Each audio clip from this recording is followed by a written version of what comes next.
cobaan praktikum untuk penentuan titik beku larutan.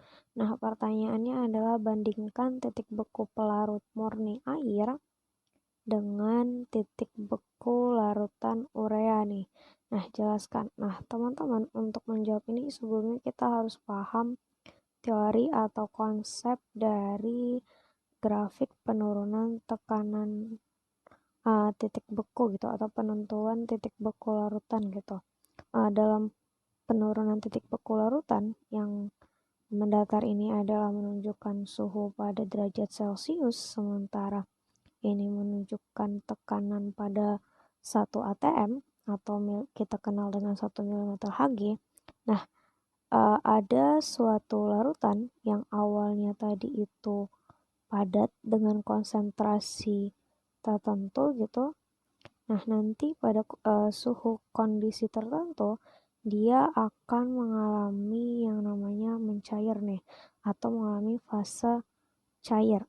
Nah, ternyata pada saat tekanan titik beku pelarut air itu nantinya akan ada penurunan nih titik beku ketika larutan air itu atau pelarut air itu ditambahkan dengan zat terlarut gitu.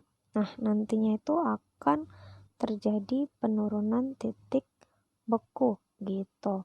Nah, penurunan titik beku ini disebabkan karena ketika titik beku air itu sama dengan 0 derajat Celcius atau 1 atm. Nah, ternyata ketika ditambahkan zat terlarut gitu pada kondisi ini, nah ternyata zat terlarutnya itu yang mudah menguap itu untuk membentuk larutan ideal, ternyata dia belum bisa membeku gitu. Ternyata larutan itu nggak membeku. Nah, supaya larutan itu membeku, ternyata titik beku pelarut air ini harus diturunkan nih teman-teman.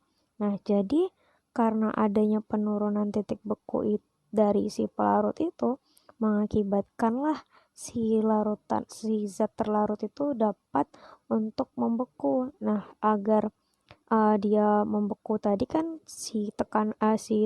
suhu penurunan titik beku si air kan jadi diturunin nih.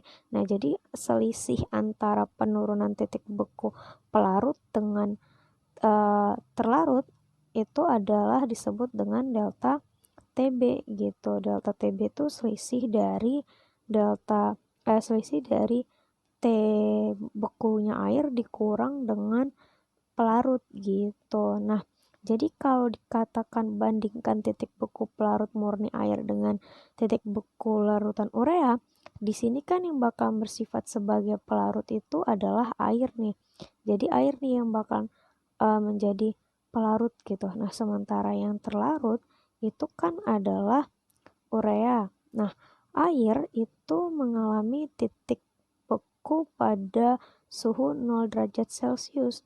Nah, untuk melarutkan urea, supaya urea bisa larut ketika dicampur dengan air, ketika ditambahkan ke dalam air gitu. Nah, maka penurunan titik beku dari pelarut itu dia harus lebih rendah dari 0 derajat Celcius. Jadi ketika teman-teman tambahkan nih nanti di gelas atau di tabung reaksi, teman-teman tambahin air, kemudian teman-teman tambahkan urea gitu. Nah, kemudian teman-teman dinginkan.